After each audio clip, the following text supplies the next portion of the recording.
puisqu'on a le parc, l'orangerie comme espace intérieur et la ferme ornée comme espace intérieur. Donc là, on est au maximum de l'utilisation possible du parc Caillebotte.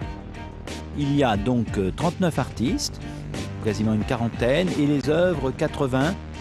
Il y a beaucoup d'artistes en France.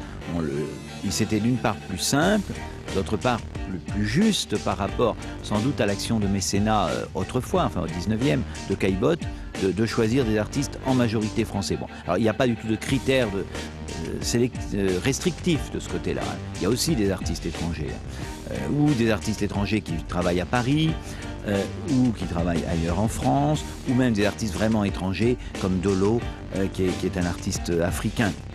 Selon les âges, selon les générations, il a fallu aller les chercher avec des moyens assez différents. Mais vraiment, la plupart des artistes sollicités ont répondu à l'appel avec enthousiasme. Pour certains, les œuvres peuvent être plus petites et à ce moment-là, il en faut 2, 3, parfois 4, pour que l'univers soit perceptible pour le spectateur. Pour d'autres, une seule œuvre, peut-être parce qu'elle est de grande taille, est en elle-même un univers. Donc à ce moment-là, une œuvre suffit. Les artistes les plus connus, il me semble qu'ils ne font pas d'ombre aux autres, au contraire, ils servent un peu de signal, de point de ralliement. La sélection a été difficile parce que il y a un moment où on n'a plus assez de place et où on se dit qu'on pourrait avoir plus d'artistes parce que finalement on peut serrer un peu les œuvres et donc c'est possible, et puis on se dit aussi qu'il faut quand même que chaque œuvre ait sa place.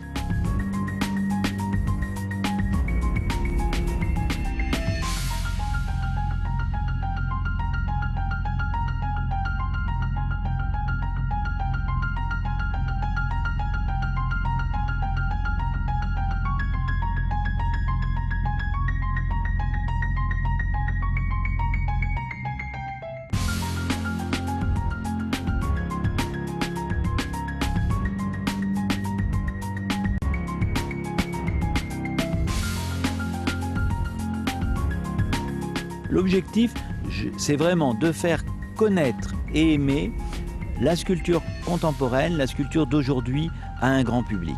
Donc c'est d'être vrai dans la sélection par rapport à la sculpture d'aujourd'hui, de montrer ce qu'il peut y avoir de décisif dans la sculpture d'aujourd'hui, et en même temps d'être accessible à un grand public, de façon à ce que tout le monde puisse venir et puisse apprécier telle ou telle œuvre. Et à travers la sculpture, du coup, de faire découvrir des facettes de l'art contemporain d'aujourd'hui, art contemporain sur lequel il y a beaucoup de légendes, de critiques sur son hermétisme, sur son côté vraiment uniquement intellectuel.